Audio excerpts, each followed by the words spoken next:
Saludos amigos, pues aquí estamos como todas las semanas. Gracias por el privilegio de su compañía. Pues el reloj marcan las 13 horas y bueno, pues aquí estamos en un lugar privado de la cantina Cuchilleros, que está atrás del Senado de la República, en la calle de Madrid número 17. Ellos son nuestros patrocinadores, igual que algunos otros más. Y bueno, pues aquí nos acompaña el senador Alejandro Armenta Mier. Senador, mil gracias por acompañarnos, pero también nos acompaña mi compañera Brenda Fonseca y el doctor Saúl Santana. ¿Qué nos puede dar como bienvenida, mi querido senador? Pues primero agradecerles a ustedes, Lord Molécula, me da mucho gusto estar en tu programa, Carlos Pozos, sin duda un amigo de la comunicación. Brenda, gracias por permitirme, Saúl, gracias por permitirme estar con ustedes. Ya tenía rato que los sigo y que quería estar en el programa y que me den la oportunidad a unos días de iniciar un proceso que es definitivo en la vida política después de la elección de nuestra coordinadora nacional de la defensa de la 4T, la doctora Claudia Sheinbaum. Ahora vienen 9 estados de la República en un proceso de elección interna vía encuesta.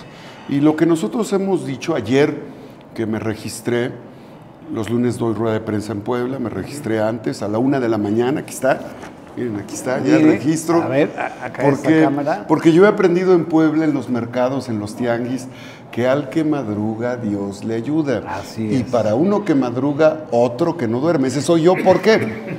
Porque eso he aprendido de nuestros hermanos del tianguis. Yo crecí en el tianguis. Acatzingo y Zúcar, que es la tierra de mi papá, y Acatzingo, la tierra de mi mamá. Los tianguis son prehispánicos, como el del Templo Mayor, en el Zócalo. Tianguis, sí. Es la visión antropológica, sociológica, gastronómica de nuestra cultura, de nuestras tradiciones. Y en el tianguis, en el mercado, se consumen productos locales. Y te encuentras el trueque. Todavía en Acatzingo, el trueque significa el cambio que tú llevas productos. Entonces, claro, productos por productos. Entonces, ¿qué aprendí a lo largo de mi vida política de 34 años? Que al que madruga Dios le ayuda, por eso hay que estar pendiente. No sale el sol, tú ya estás caminando. Pilas. No ya se metió el sol, ya está la luna, tú sigues trabajando. Porque eso hace un comerciante. Un comerciante que llega, pone su puesto, llega, carga, está preparado y se duerme ahí. Se duerme ahí. Porque la venta al mayoreo se da de madrugada, ¿verdad? La venta al mayoreo en los tianguis se da de madrugada. Sí. Y ya la venta al menudeo se da durante el día. Lo que no acabaste de vender al mayoreo en el mercado, lo vendes al menudeo a partir de las 7, 8 de la mañana, que es cuando las personas van. En las zonas calientes como la Mixteca y Zúcar de Matamoros, al mediodía ya nada más un heladito, ya nada más una nieve, una paleta de limón, una agua fresca. Pero antes tienes que hacer la actividad comercial. Eso es lo que aprendimos a lo largo de nuestro caminar. Por eso estoy feliz de caminar y de estar con ustedes. Pues nosotros estamos más felices de tenerte aquí y si me permites, yo quisiera que Brenda le diera lectura a una breve semblanza que tenemos tuya. Brenda, por favor. Alejandro Armenta Mier, con maestría en Administración Pública de Calidad en la Gestión Pública Local. Presidente municipal de Acatzingo de 1993 al 96, diputado local del 96 a 1999, secretario de Desarrollo Social de Puebla de 2006 a 2008, diputado federal del Distrito 7 de Puebla de 2015 al 18. En 2017 se integró a Morena y contendió para ser senador de la República. Fue presidente de la mesa directiva del Senado del 1 de septiembre de 2022 a este 1 de septiembre del 23. Actualmente es aspirante a la coordinación del Comité Estatal de Defensa de la Cuarta Transformación en Puebla. Bienvenido, senador. No, muchas gracias, es un honor estar con ustedes, como es un honor estar con Obrador. Así es. y también esa corcholata ¿no? Pero es un corcholatón, ¿eh? Es presidencial, sin duda. Sin duda alguna. Sin duda, sin duda. Pues arranquémonos ¿Con qué partes, mi querido? Yo doctor? primero recordando que nuestra chef Estela sugiere para hoy chiles en nogada. Oh, En este lugar. Ups. Hay No que son hacer- como los de Puebla, No, pero... Capeados, Capeados, por Hay toda una polémica favor. si capeados o no, pero Pero en Puebla son capeados. pero aquí también. Aquí también son Aquí se capeados. hace, yo veo que en México hacen los chiles en nogada, Saúl, Brenda, Lor, los hacen sin capeado, pero cuando las monjas poblanas crearon esta receta que tiene los colores de la bandera, ¿verdad? La granada, que simboliza la sangre del color rojo, el chile miahuateco, que simboliza el color verde, y la salsa de nuez de Castilla, que simboliza el blanco, y el cilantro, que significa el escudo de la bandera. Es la tradición, pero es el capeado, El sabor del capeado tiene que ser con huevo criollo, es que ese es el otro tema. Y tiene que ser con fruta de temporada. Yo soy productor de nuez de Castilla, por eso se los comparto. Y tiene que ser con capeado de huevo criollo, que es huevo de granja de casa, que es distinto al huevo comercial. Y la fruta, el relleno, debe de ser con fruta de temporada, manzana de temporada, pera de temporada, pasa de temporada, o sea, todo tiene que ser, así también, sí tiene que ser, es todo. Y la carne es deshebrada. Ya hay quienes las hacen con carne molida, Sí. y está bien, ya son gustos, pues, pero el original es este. No sabemos si es el que le dieron a Iturbide, pero sí les puedo decir que es el Con original. algunas monjas, en mi primer paréntesis, platicando, creo que no conocían de Santa Mónica, Santa Mónica. platicaban que lo del huevo fue una cuestión social. El huevo era lo que daba la diferencia entre pobres y ricos. Entonces, la gente que podía, capeaba. Los que no, etas Sí. chile. Sí, Y sí. creo que esa era la diferencia, pero Sí. tenemos, le invitamos, aceptamos, más bien aceptó usted nuestra invitación. Dos cuestiones. Ahorita que nos hablaba del que madruga Dios no le ayuda, ¿ok? El que Me madruga, Dios ayuda, le ayuda, y para uno que madruga, otro que no duerme. Una cuestión ética. ¿Es lo mismo madrugar que madruguete? ¿Usted que está en política?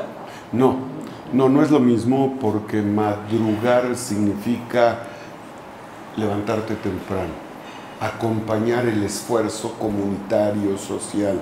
Madrugar significa estar atento al despertar.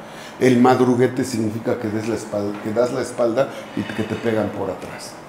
Eso es distinto. Usted está madrugando. Hay dos temas que, si los cuales yo no me explico, Puebla. Volkswagen y Don Goyo. Uno es el que les da la verde de empleo. Yo me acuerdo que cada vez que hay una amenaza o conato de huelga en Volkswagen, todo el gobierno se aboca a ver, no, huelga, sin violar los derechos laborales. Y cada vez que estalla el popo, no hombre, todo el Estado nomás espera en la ceniza. ¿Esos dos factores tienen efectos en su labor, en su intención? Son dos aspectos fundamentales. Puebla es el segundo productor de autos del país. No solo la Volkswagen, también tenemos Audi, y tenemos cadenas de producción de más de 3,000 empresas que se dedican a la producción de autopartes. Nosotros producimos los frenos para los autos eléctricos de Tesla, por ponerles un ejemplo.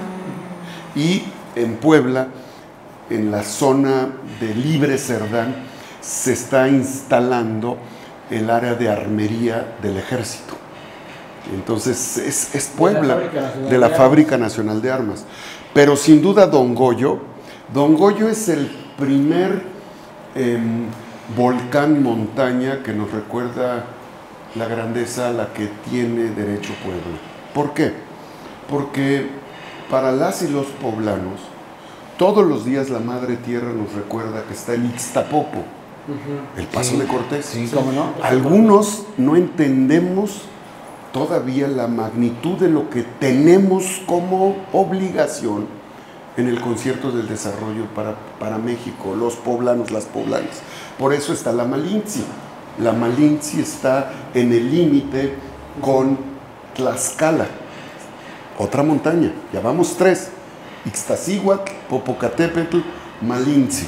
En ese recordar del Popo en el perímetro de Puebla, tenemos otras dos grandes montañas, que es la Sierra Negra, donde está el telescopio milimétrico, ¿sí? Y luego está la montaña más grande de México, el Citlaltépetl, que es la estrella blanca. Algunos la confunden como el Pico de Orizaba, pero no es el Pico de Orizaba, en todo caso sería el Pico de Puebla, porque está en territorio poblano. Así es que, fíjense qué bendición. Ah, sí, bueno, Díaz Ordaz y los Ávila Camacho en la zona de Teciutlán. Pero vean ustedes cómo es que en Puebla tenemos que entender esa maravilla de habernos ubicado en las montañas más grandes. ¿Estamos sobre el eje volcánico? Estamos sobre el eje volcánico, estamos entre las montañas más grandes de México. Puebla, en la geografía de 1824, Puebla tenía territorio del Golfo al Pacífico. Si revisan ese antecedente de las provincias que se crearon, se darán cuenta que Puebla tenía salida al Golfo y salida al Pacífico. Estoy por presentar la próxima semana una controversia constitucional para recuperar el territorio de Veracruz y para recuperar el territorio de Guerrero. No es cierto. No es cierto, pero lo estaba yo pensando, Bueno, oye, Armenta, tranquilo, no se conforma con Valsequillo. Sí, Valsequillo, bueno, es una cuenca, es un vaso hídrico que hay que intervenir, sin duda. Está muy contaminado desde la zona de Hidalgo. Hay dos afluentes que son el Atoyac y el Alceseca, y todos los escurrimientos de norte a sur. Conozco Puebla, soy poblano, mixteco de nacimiento y acatzinca de corazón. Tengo dos raíces indígenas, aunque no parezca, pero tengo dos raíces indígenas, la mixteca y la náhuatl.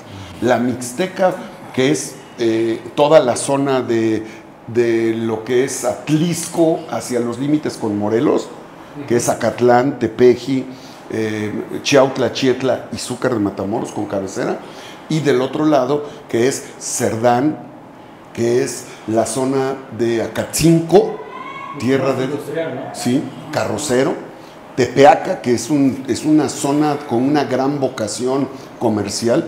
Tepeaca tiene el tianguis más grande de Latinoamérica, todavía. Y ese tianguis, el de Tepeaca, está fundado en la ciudad más antigua de Puebla, que es la villa frontera de la Segura de la Frontera, que es Tepeaca, que tiene más de 500 años de fundación.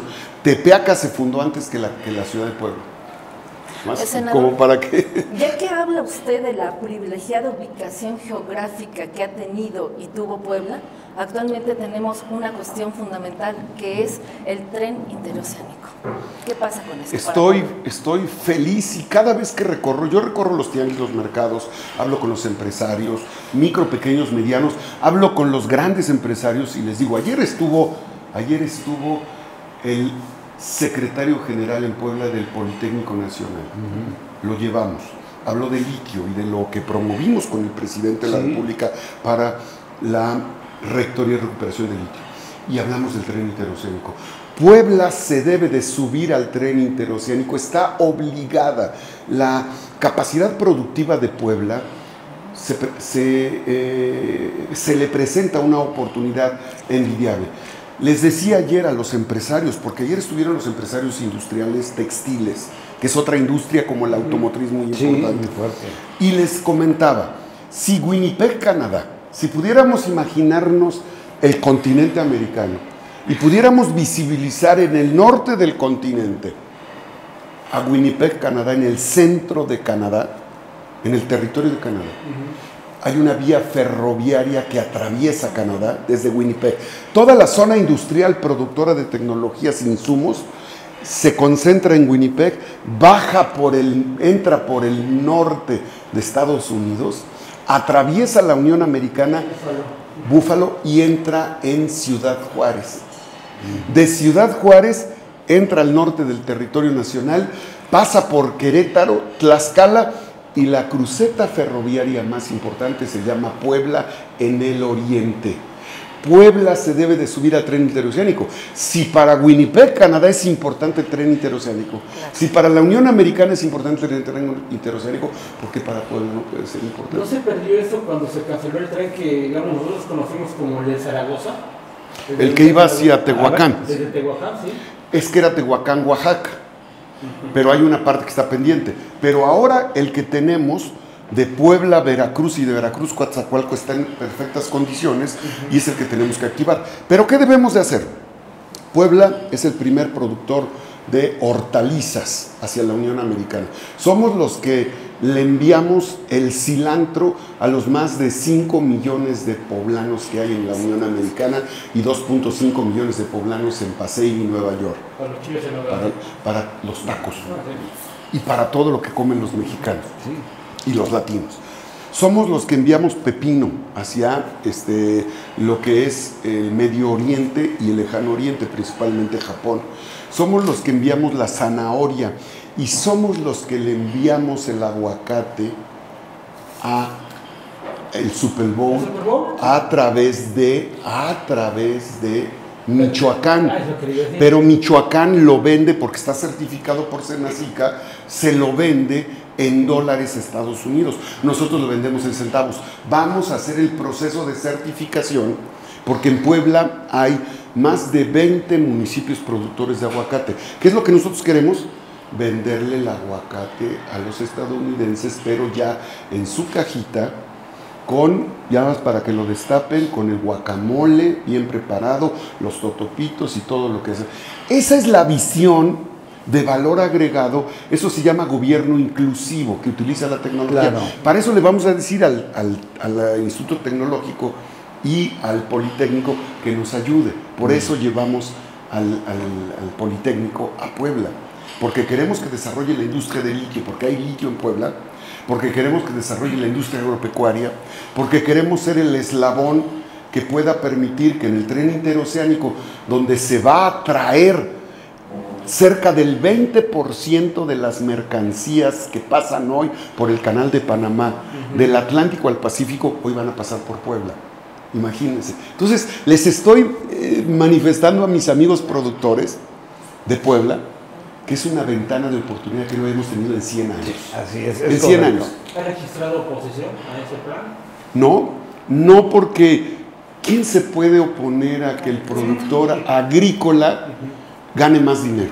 Claro, hay que sembrar un concepto, capital social. Cuando tú le quitas la tierra al indígena, al campesino, y se la das al extranjero, claro que hay oposición. Pero cuando tú le dices al productor indígena, tú te vas a volver empresario y tú vas a ganar y vas a ser socio, claro que voy a participar. Lo que pasa es que debemos de pasar de un gobierno extractivo, que es un gobierno que saquea, a un gobierno inclusivo, que es el que incorpora. Eso es lo que ha hecho nuestro presidente Andrés Manuel. Incorpora a los indígenas, es lo que están haciendo con el Tren Maya, es lo que están haciendo con el tren interoceánico.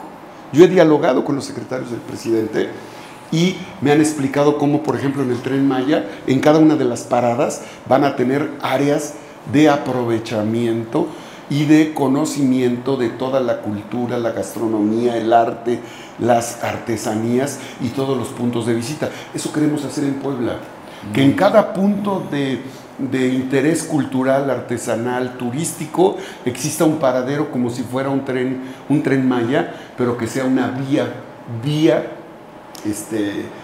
carretera, donde tú te puedas parar, donde haya seguridad, donde haya interconexión, donde haya infraestructura, baños y donde tengas la orientación de todo lo que puedes encontrarte, desde lo que es Orizaba, entrando por el centro, lo que es la franja hacia San Martín, desde lo que es Tuxpan, para que entres por la parte de Teciutlán, desde lo que es Jicotepec, para que entres en la zona de Tampico, de esa parte norte, hasta lo que es la Zongolica en la parte de este lado. Solo con Veracruz. Sí, imagínense lo que tenemos pensado con Morelos.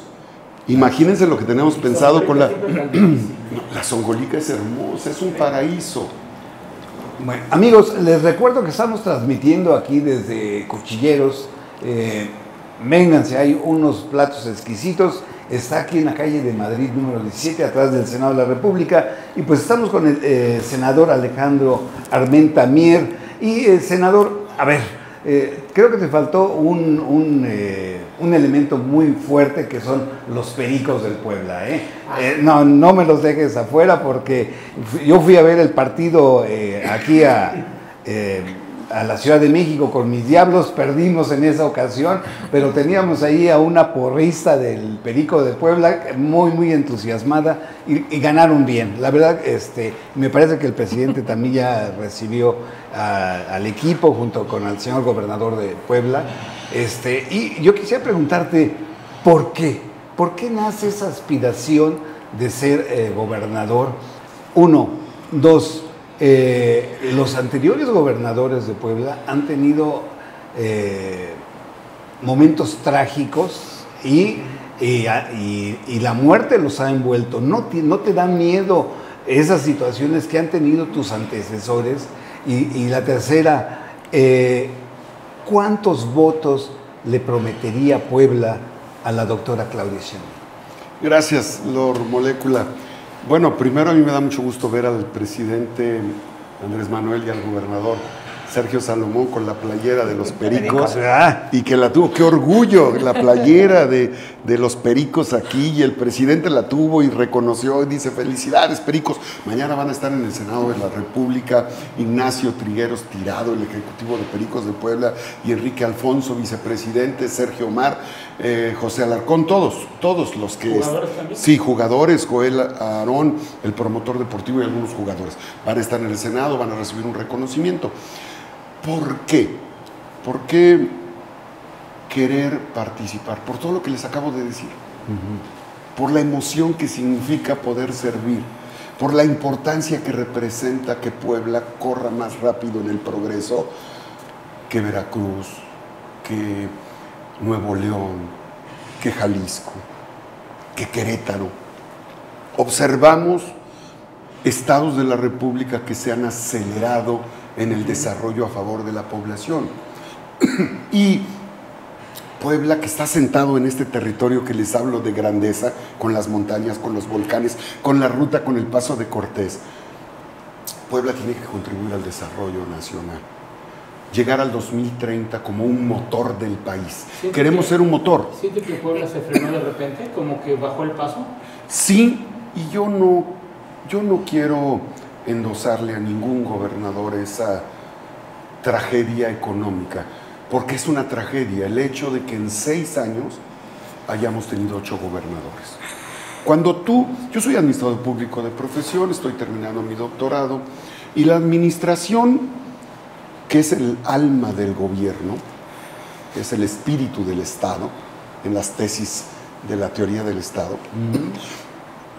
el gobierno estatal es como el engrane de un reloj que está en medio de la administración municipal, que es la célula de organización básica del país. La célula de organización es el municipio, el Calpulli prehispánico. Sí. Y el gobierno federal es la parte que se encuentra en la parte superior. Así. El gobierno federal es este engrane que nos da las manecillas de la perfección del gobierno, acá.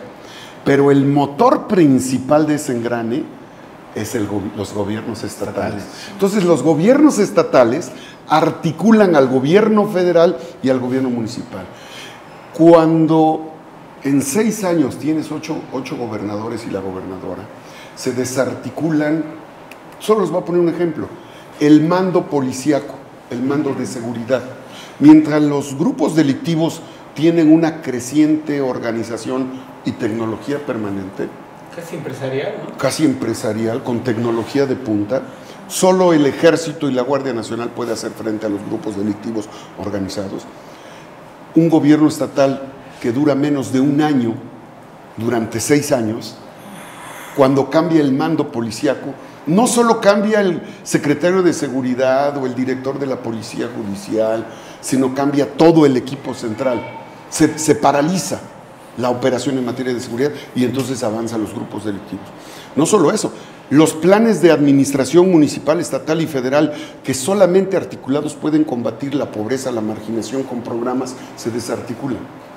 Los programas educativos se desarticulan, las inversiones productivas se desarticulan, la inversión directa extranjera no encuentra en los gobiernos estatales, por esa desarticulación, por la falta de continuidad de un gobierno, no encuentran los estímulos financieros hacia la inversión. Entonces, esa tragedia, esa circunstancia inédita que vivió Puebla, que ha vivido Puebla, nos pone en una condición de desventaja frente a otros estados. Hoy el gobernador Sergio Salomón, ¿saben qué hizo al llegar? Lo primero es poner orden político, llamar a todos los actores. Ese es un paso fundamental. Segundo, tuvo un acercamiento extraordinario con el presidente de la República. Esa cercanía con el presidente de la República que ha hecho el gobernador Sergio Salomón Céspedes ha permitido que ese gobierno estatal reactive la vinculación como un engrane con el gobierno federal y ha hecho una articulación con el gobierno estatal. Hay que decirlo sin que esto suene a una acción peyorativa. El gobernador Luis Miguel Barbosa, por su condición, por eso murió él por la enfermedad de la diabetes. Él perdió la vista, perdió una pierna y tenía poca movilidad, no salía. Además de que él gobernó durante el periodo más agudo del COVID, donde no se podía salir a hacer reuniones de vinculación territorial. Senador, ¿no? Ex senador y presidente de la mesa directiva, el primer poblano presidente de la mesa directiva. Entonces, él, aunque tenía pasión y entusiasmo por servir a Puebla, había elementos que lo tenía limitaciones que estaban fuera de su alcance. Sin embargo, hizo un gran trabajo de articulación, pero le faltaba ese dinamismo natural que solo te da ese dicho que tenemos popular, que el caballo engorda la vista del amo. ¿Verdad? Yo hablo mucho de dichos populares. También, ¿no? Porque eso aprendes en el pueblo, ¿no? Claro. Eso pasó. Exacto. En ese sentido, senador, la realidad es que Puebla es la cuarta entidad en cuanto al aporte del electorado, pero también la otra cara de la moneda es que es la tercera entidad más contaminada del país, la que tiene el primer lugar en obesidad infantil y que es una representación que es multicultural. Está formada por el 11% de etnias y también tiene una gran migración de asiáticos, de europeos hasta africanos. ¿Cómo se puede gobernar y cómo se va a resolver las problemáticas de una sociedad tan compleja? Bueno, tienes mucha razón en ese sentido, Brenda, pero yo le compartiría a tu audiencia que soy mixteco. Al ser mixteco, quiero decirles que provengo de una familia migrante. Los hermanos de mi padre estuvieron más de 40 años. Mis primos crecieron en New Jersey, en Passaic. Conozco todas las comunidades migrantes. La primera generación de migrantes con mucha dignidad fueron quienes iniciaron esa ruta hacia Nueva York, Los Ángeles, Chicago, Houston, Puebla York.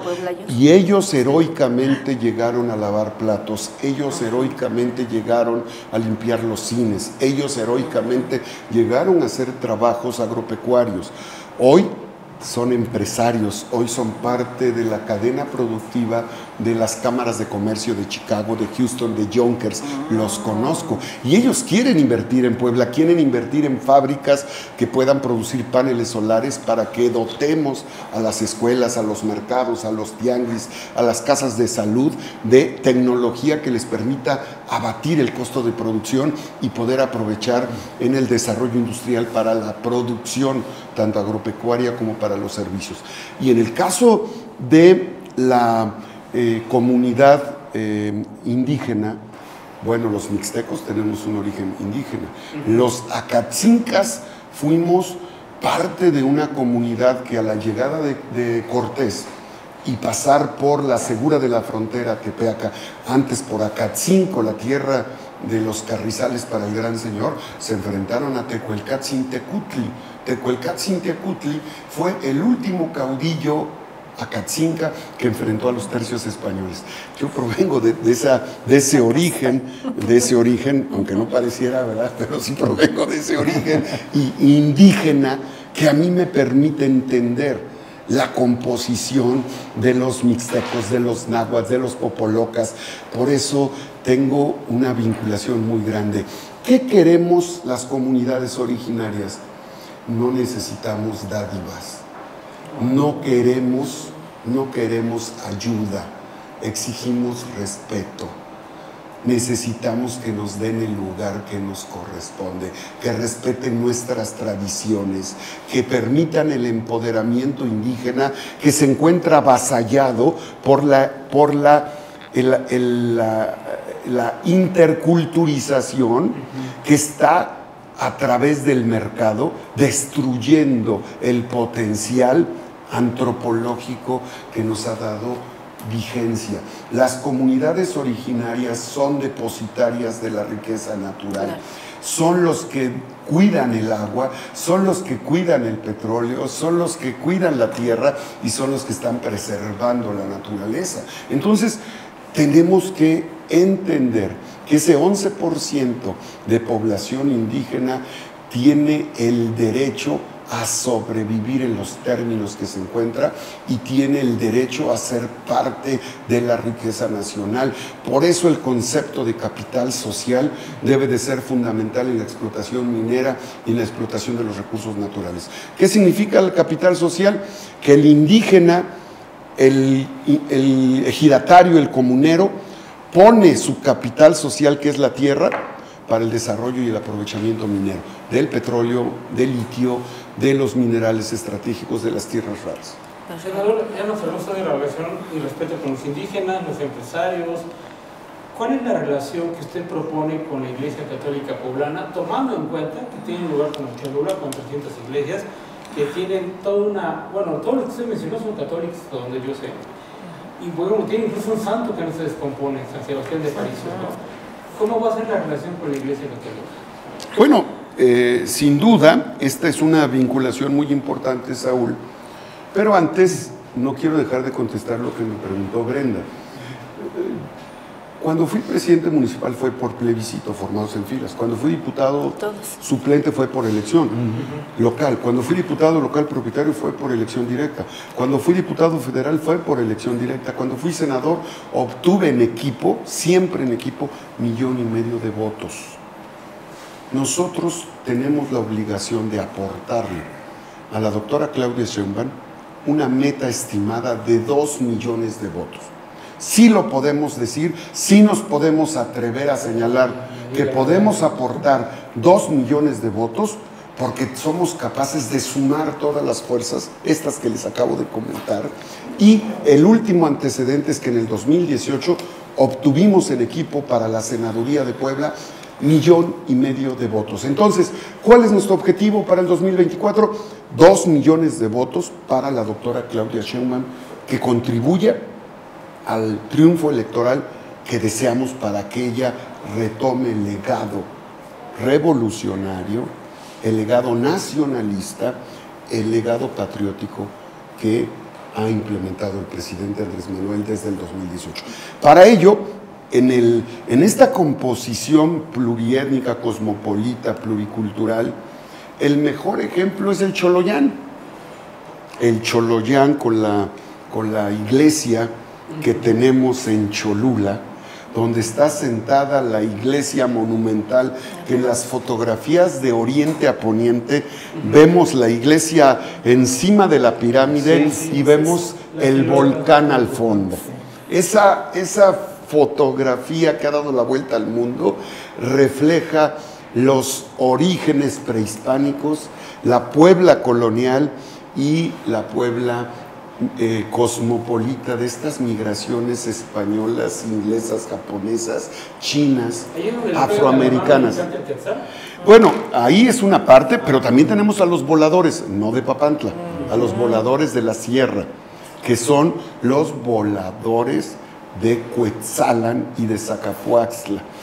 Por eso hace un rato me preguntaba un amigo, oye Armenta, el bastón de mando que le entrega el presidente a la doctora Claudia Sheinbaum, ¿es el bastón para mandar, para ordenar? Y le dije, no, en las comunidades originarias se nos entrega el bastón de mando para obedecer.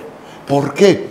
Por eso el espíritu del legislador en la Constitución del 17 señala en el artículo 1 que toda autoridad tiene la obligación, toda autoridad tiene la obligación de promover, defender, articular, impulsar los derechos humanos de las y los mexicanos.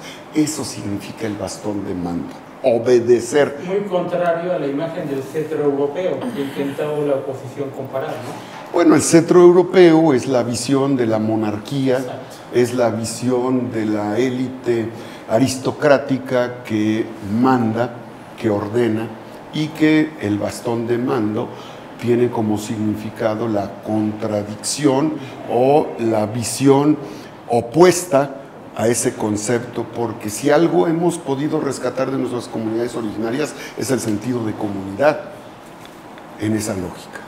Pues amigos, estamos ya entrando en la parte final de esta interesante entrevista con el senador Armenta. Espero que nos conceda otra. Y yo tendría 3 preguntas, mi querido senador. A ver, ¿habría esa promesa de si el voto te hace llegar a ser gobernador, acabar con este problema del huachicoleo en el Estado? Digo, no es producto ahora ni de esa administración, es un cúmulo de problemas que se dio y por ello el huachicoleo gran parte en el Estado.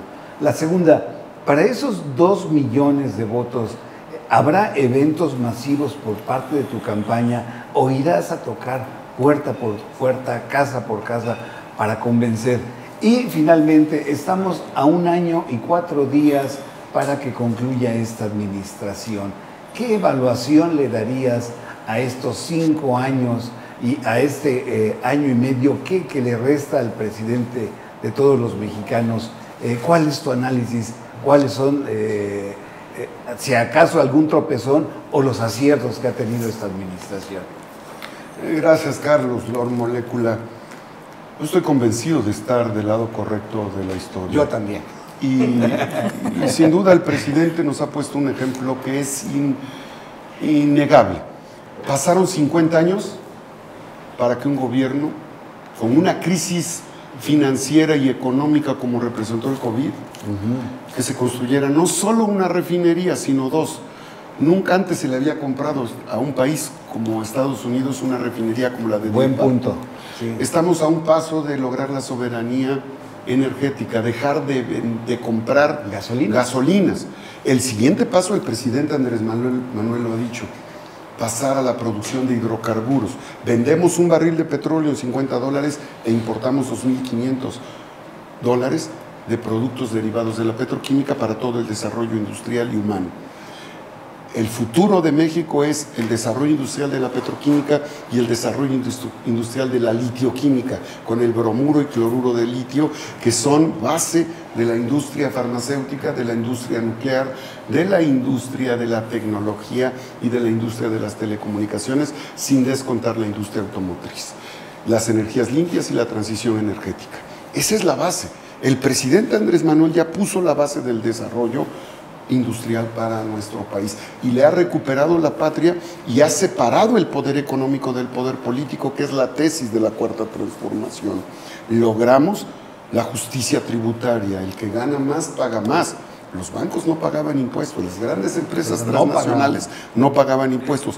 Eso nos llevó, lo digo como expresidente de la Comisión de Hacienda durante 4 años, nos llevó a tener recaudaciones históricas que no teníamos durante el COVID. Durante el COVID logramos recaudar de 70,000 a 100,000 millones de pesos que permitieron en una etapa de desaceleración económica el desarrollo que Puebla y México necesitaba con los ingresos tributarios. Entonces, el legado del presidente es democrático, el legado del presidente es el desarrollo humano, pasar de una dádiva presupuestal para los adultos mayores, para los jóvenes, para las mujeres, a un derecho humano, el derecho humano a la pensión.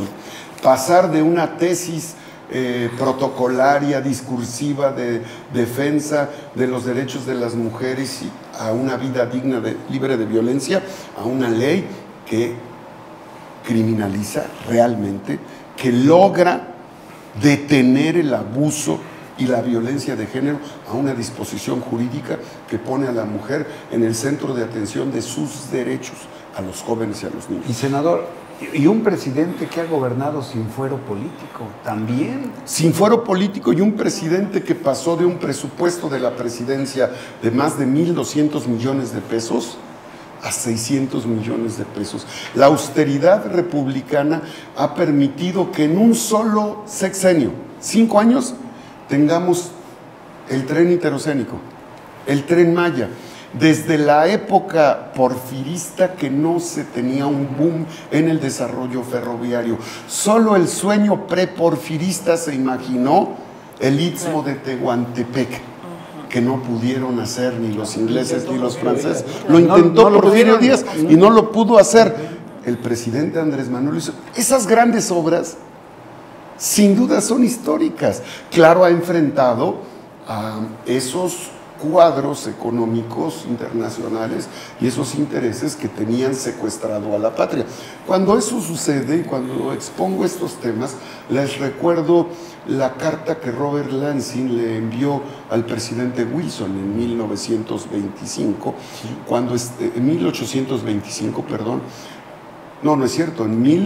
en 1925, en la plena Revolución Mexicana, cuando estaba estallando esta lucha entre los caudillos, y le decía Robert Lansing a el presidente Wilson: México es un país muy fácil de dominar, basta con controlar al presidente de la República, abramos las universidades a los jóvenes ambiciosos mexicanos para que al llegar al poder logren los cambios que nosotros no hemos podido hacer sin disparar una sola arma, sin disparar una sola bala.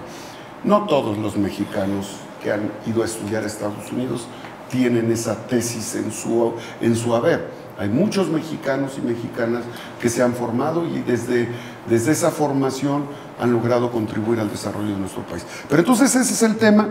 Vamos a aportar en el terreno de la participación política con esa estimación de 2 millones de votos para la elección del 2024 a favor de la doctora Claudia Sheinbaum, y lo vamos a hacer como lo he hecho siempre, caminando en el mercado, en el tianguis. Yo vengo caminando desde hace 34 años. Claro, cuando vaya la doctora Claudia Sheinbaum, le vamos a hacer, entre todos los equipos de Puebla, le vamos a hacer eventos masivos, pero nosotros tenemos que trabajar caminando. Caminando te encuentras el sentimiento de los poblanos y logras ganar la confianza de ellos. Y lo primero que me preguntaste con respecto a el huachicoleo, la promesa podía... Sí, si tú amas la patria, si tú amas a Puebla, si antepones el interés público a tu interés personal, que puede ser legítimo, cuando llegas a gobernar no lo haces para hacer negocio. Cuando se ama la patria no te asocias ni te alías con los delincuentes. Cuando se ama la patria no se crean empresas fantasmas para saquear el presupuesto. Hay que amar a Puebla y hay que amar la patria para erradicar o poner en el límite de los indicadores la pobreza, la marginación, la injusticia, la inseguridad. Porque erradicarla plenamente, eliminarla es complejo. Necesitarías un régimen dictatorial para lograr... Es el argumento de muchos, ¿no? Sí, pero no necesitas un régimen dictatorial, necesitas un gobierno humano, el humanismo mexicano que ha planteado el presidente Andrés Manuel. Senador, así como el presidente ha tenido sus batallas, usted ha tenido sus propias batallas, esto de buscar la democratización del Poder Judicial, pero bien dicen que el buen juez por su casa empieza. ¿Cómo está eso de que eliminó por iniciativa el bono de bienvenida de los senadores, que era de más de 500,000 pesos, empezando por ahí? Promovimos la eliminación del bono a los senadores de ingreso. Ese bono significaba una mordaza, estate quieto, ¿no? Un pacto de impunidad entre los que se van y los que llegan. Entonces nosotros lo eliminamos, el grupo parlamentario de Morena lo eliminó, eliminamos los gastos médicos superiores, eliminamos una serie de beneficios. El presupuesto que tiene el Senado es el presupuesto similar en términos presupuestales al 2015. Eliminamos el pago de celulares y una serie de beneficios porque entendemos que la austeridad republicana no significa que se apriete al pueblo, que se apriete con el cinturón de la austeridad al pueblo y tú vivas con opulencia. En lo que respecta a su servidor, desde 1996 vengo realizando actividades forestales en Puebla por amor transmitido de mi padre. y comparto los sueldos que he tenido en diferentes cargos públicos. La mitad de mi sueldo como diputado lo entregué para comprar árboles forestales y frutales y darlos a la población. Lo mismo hice en el Senado. Con esa calidad moral le puedo decir a los ministros de la Corte que es oneroso, vergonzoso y poco ético violar la ley, la Constitución, porque ellos están violando el artículo 127 constitucional al no tener un sueldo menor al que tiene el presidente de la República.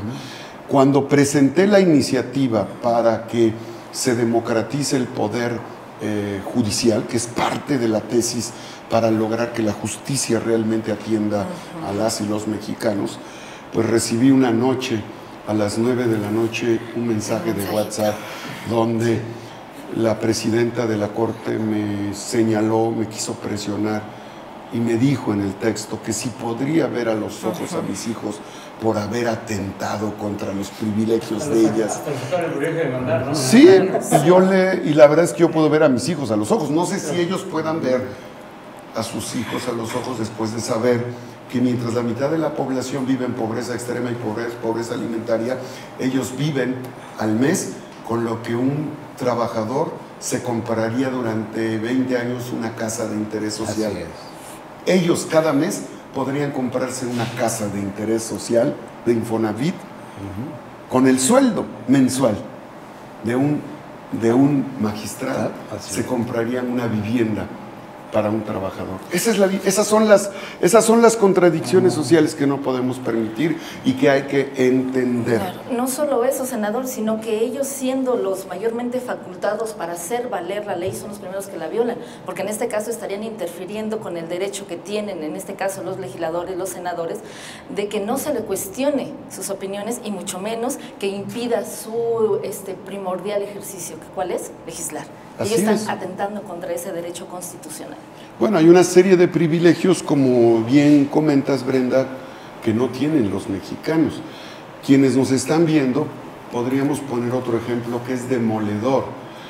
Los ministros de la Corte se jubilan con un bono de 20 millones de pesos. Se jubilan cuando tienen un sueldo de 300,000 pesos mensuales. Su pensión vitalicia, perdón. Y tienen una pensión vitalicia con una jubilación del 90% de su salario. Los trabajadores de la Comisión Federal de Electricidad se jubilan con el 40% de su sueldo. Imagínense. Esas son las contradicciones que el presidente Andrés Manuel ha combatido a lo largo de este sexenio y por eso necesitamos que continúe el gobierno de la Cuarta Transformación a través de la doctora Claudia Sheinbaum. Por eso estamos del lado correcto de la historia. Claro que sí. Pues, senador, mil gracias por acompañarnos y por esta interesantísima entrevista y espero que no sea la última y otra próxima ocasión nos podamos poner a platicar. Gracias. Para mí es un honor estar con el gran líder Lord Molécula, con Brenda, con Saúl y tener la presencia simbólica de nuestro presidente Andrés Manuel López Obrador y la emoción que significa la continuidad con la doctora Claudia Sheinbaum. Senador, dos cuestiones muy breves. Así como usted camina a los tianguis, ¿cuándo lo vamos a ver en las tortillerías de Puebla? Necesitamos en este sector verlo ahí. Y segundo, tiene una gran facultad para comunicar. Siendo gobernador, ¿habrá mañaneras en Puebla? Tenemos que hacer mañaneras y con chalupas. No se imaginan. Los espero en Puebla, por favor, en estos días. Gracias. Los voy a invitar a los chiles en nogada y la comida va a ser con un mole de caderas de Tehuacán. Sin que falten los muéganos y las tortitas de Santa Clara. Bueno, pues muchas gracias. Gracias a su audiencia. Gracias.